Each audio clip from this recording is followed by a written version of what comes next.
Olá a todos! Hoje nós vamos continuar falando sobre o livro Conspiração no Gênesis 6, como as sociedades secretas e os descendentes dos gigantes, os Néfilins, planejam escravizar a humanidade, e o assunto este aqui, José. Então aqui do lado tem aqui um gráfico mostrando mais ou menos a vida de José, certo? Ele começando lá novinho, tendo sonho, recebendo um manto do pai dele com em torno dos 17 anos de idade, sendo vendido à escravidão como escravo em torno dos 17 anos de idade, depois ele sendo preso e tudo mais, chegando aqui, ó, ele tendo dois filhos dele com mais ou menos entre 30 e 37 anos, depois o pai dele, Jacó, morrendo quando ele tinha 54 ou 61 anos, e com 110 anos ele morrendo no Egito. Pois bem, então esse é José, a gente conhece a história, tudo mais, certo? Pois bem, só que os revisionistas teosofistas, eles gostam de contar história diferente, certo? Então a gente tem a história bíblica e a gente tem a história que o pessoal doidão aí acredita que, tipo assim, não bate muito bem. Então vamos lá.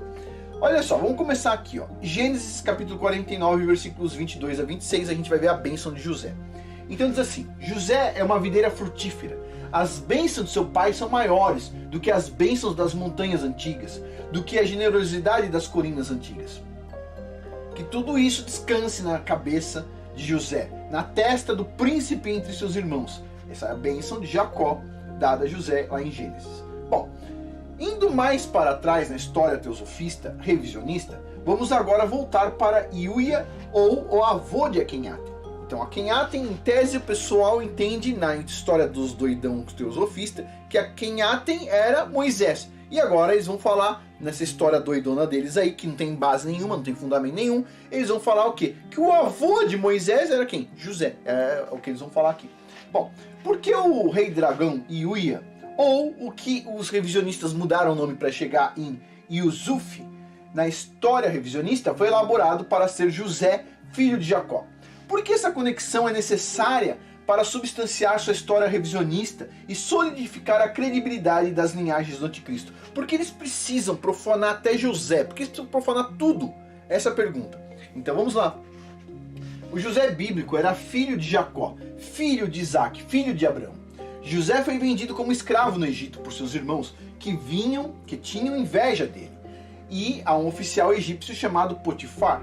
José, é claro, era o israelita das famosas narrativas do Êxodo, que se tornou o vizir do Egito e o famoso fundador de duas das 12 tribos originais de Israel que Moisés conduziu para fora do Egito. O mesmo acontecia com Uia, um semita que não tinha sangue real egípcio. Ele também era vizir de Tutmoses IV e do pai de Akenhaten, Amenhotep III, de acordo com o autor egípcio Mustafa Gedalia. Os títulos egípcios de Uia incluíam Santo Padre do Senhor das Duas Terras, assim como o título do faraó era o Senhor das Duas Terras, sugerindo que Uia gerou um faraó, Amenhotep III e Aie. Ao longo do caminho deste tipo de discurso, então, entenda que José, entre aspas aqui, certo?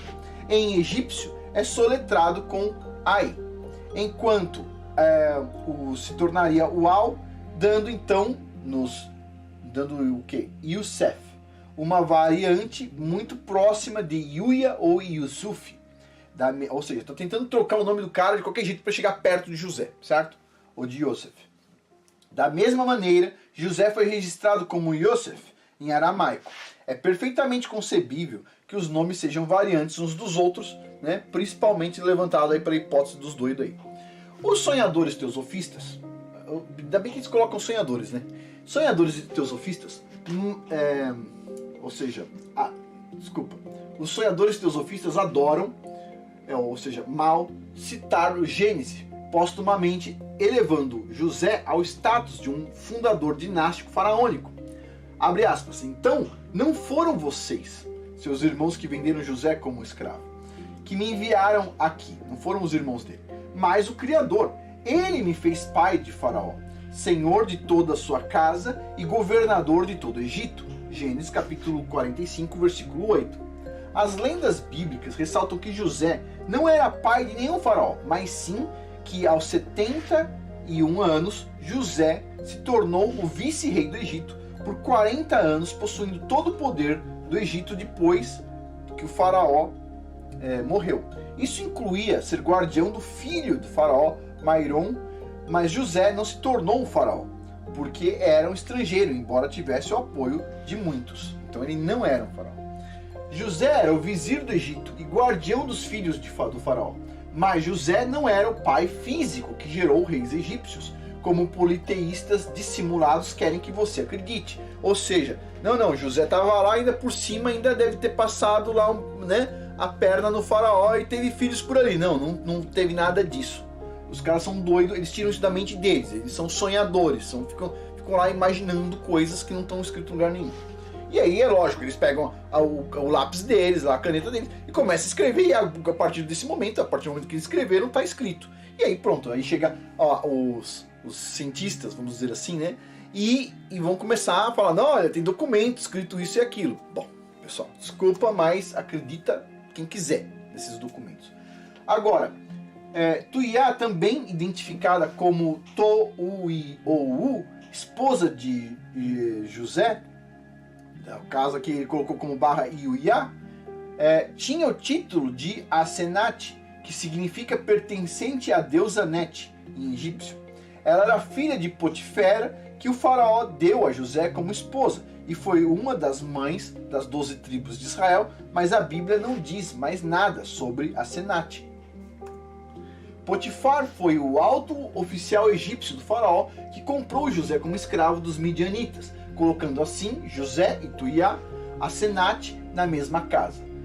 Ao mesmo tempo aproximado, aconteceu isso. Estranhamente, Potifar não considera José um mero escravo, inexplicavelmente enviando o que? Para ser treinado nas artes, 7 ciências sagradas, provavelmente em On, onde Potifar residia. A esposa de Potifar, Zuleika, também é registrada na lenda por ter acreditado firmemente que as estrelas predisseram que José se casaria com alguém de sua família, por meio de sua filha, Asenate, que é provavelmente onde os rumores sobre a dinastia armana de José começaram. Por todos os relatos relevantes, parece provável que Tuiá, Asenate e José e /Iuia eram as mesmas figuras históricas, mas eles não eram pais físicos da famosa dinastia armana, mas sim pais adotivos ou tutores, na verdade, assim como as escrituras registraram com precisão. Ou seja, está na escritura, está preciso, não tem problema nenhum, né? Mas o pessoal quer inventar. Mas da mesma forma, Gardner surpreendentemente acrescentou que Tuiá /Asenate era a neta de Tutmoses III, assim como Evans registrou que Tuiá era filha de Amenhotep III, o fundador da Irmandade Branca do Terapêutico de Heliópolis. Ou seja, tem registros da mesma pessoa em lugares diferentes, mas tipo assim, é só registro escrito de um monte de doido aí que começa a escrever as coisas. A única coisa que a gente tem precisão nesse mundo é a Bíblia. Por quê? Porque ela é um livro que você planta semente e você colhe bons frutos. Se você pega as porcarias que te ensinam, aí desses cientistas, etc., você planta e você colhe espinho. Se você planta semente com base no que tem na Bíblia, né, terreno fértil pra gente, pra plantar, pra crescer, você vai ter bons frutos, certo? Pois bem, Tuiá então, por meio de seu pai, Tutmoses III /Amenhotep III, descendia de Igrate, filha de Esaú e Bashemate. Esaú e Bashemate desempenharam papéis revisionistas importantes no enxerto póstumo das duas linhagens sagradas de Abraão com a corte do dragão. Gardner documentou Igrate como a mãe da rainha Sobeknufru, ou Mahalat, a deusa crocodilo. E foi ela quem estabeleceu a corte matriarcal paralela do dragão no Antigo Egito. Igrate era a rainha do dragão, renascentistas do Egito, que descendeu de um ramo puro e misterioso do dragão. De novo, tudo isso aqui, história aí, né, desses doidos aí.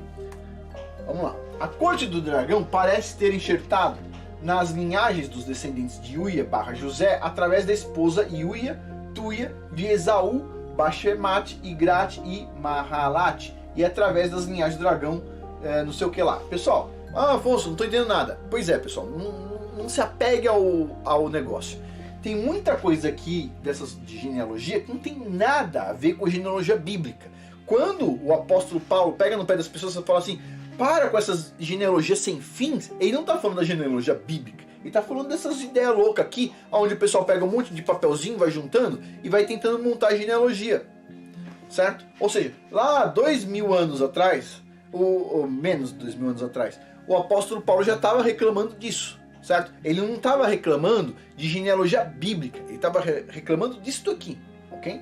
Pois bem, é importante ter em mãos a importância mitológica de Esaú, de quem a corte do dragão supostamente entrou, então na descendência de Abraão. Alguns dos edomitas cruzaram com os gigantes, formando o que se tornou conhecido como a grande nação amalequita. Essa união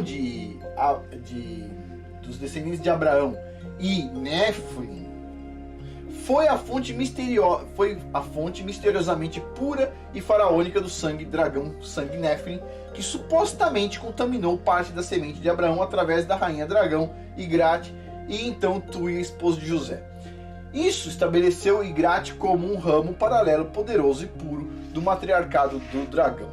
E a gente para por aqui.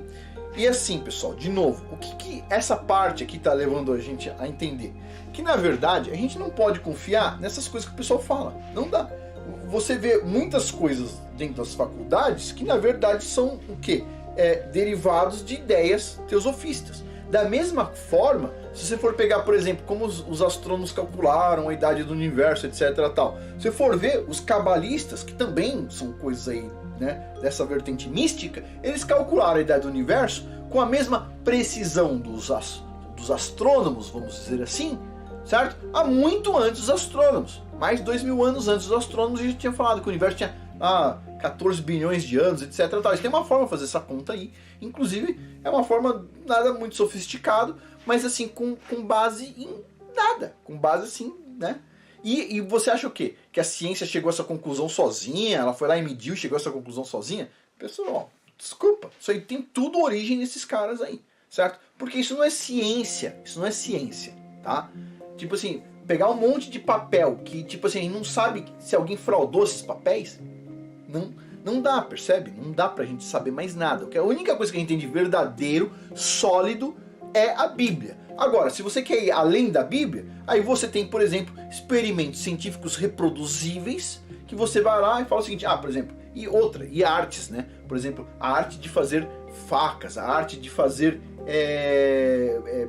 trabalho com metais, a arte de apicultura. Você tem coisas que são assim, de certa forma até artísticas. Por exemplo, a apicultura. A gente não pode falar o seguinte, tem muita coisa de ciência na apicultura, ok? Tem muita coisa bacana na apicultura. Mas ela é uma arte, porque o cara tem que ficar de olho, as abelhas vão se comportar de um jeito ou de outro, o ambiente em volta muda, e etc. tal. Então o cara tem sim muitas coisas de ciência lá dentro, mas é uma arte no sentido de que se a abelha pegar um carrapato, existem pequenos carrapatos que em inglês chamam mites, né? Que pega nas costas da abelha e aquilo ali passa para comer inteira. E tem controle de mites, tem controle de beetles, tem um monte de coisa. Tudo aquilo ali, o que é? A forma de trabalhar aquilo ali é uma arte, né? Aí isso é legal, isso é uma coisa real, né? Puxa, é uma coisa bacana. Agora, essa questão de documentos aqui, tipo assim, eu não entendo, sinceramente eu não entendo o historiador, eu não consigo compreender um historiador. O cara fala assim, o que? Você acredita na Bíblia? Eu pergunto pro cara, você acredita no papel que esses caras aí escreveram? Tipo assim, você tá de brincadeira comigo, pô. Afonso, mas a Bíblia não pode ter sido falsificada? Pessoal, tem um ponto aqui. A Bíblia, ela, como os israelitas se espalharam, o que acontece? Muitos textos bíblicos também se espalharam. Então, assim, você tem esses textos em vários lugares, não tem como você manipular, né, esses textos todos. Agora, sim, tem algumas coisas que a gente fica em dúvida, né? Tem algumas, por exemplo, algumas passagens das cartas de Paulo que você olha assim, parece que algum romano passou a mãozinha por ali, né? Tipo assim, obedeça ao governo, etc, tal, tudo mais. Tipo assim, portanto que não vai contra a Torá, né? Mas tem algumas coisas que a gente sempre olha assim, tem uma coisinha um pouco esquisita aqui, ali e tal. São pontos, são pequenos pontos, né? em algumas cartas, porque imagina, uma carta é um texto que foi para um número pequeno de pessoas, não é um item como, por exemplo, o Evangelho, ou né, algum texto assim que é mais abrangente, que estava com mais pessoas. A carta é uma coisa mais direcionada, então você tem poucos textos daquele. Agora, a Torá, o livro dos juízes e tudo mais, isso aí você tem muitos textos espalhados, aí é difícil você controlar, certo? Embora sim, o pessoal já tentou aí queimar muitas bibliotecas e hoje em dia já estão voltando a queimar livros, certo? Então paciência. Mas vamos lá, finalizando. No próximo capítulo a gente vai falar sobre Abraão, Esaú e Ismael. E a gente finaliza por aqui. Por hoje é isso. Muito obrigado a todos aí pela atenção. Até mais.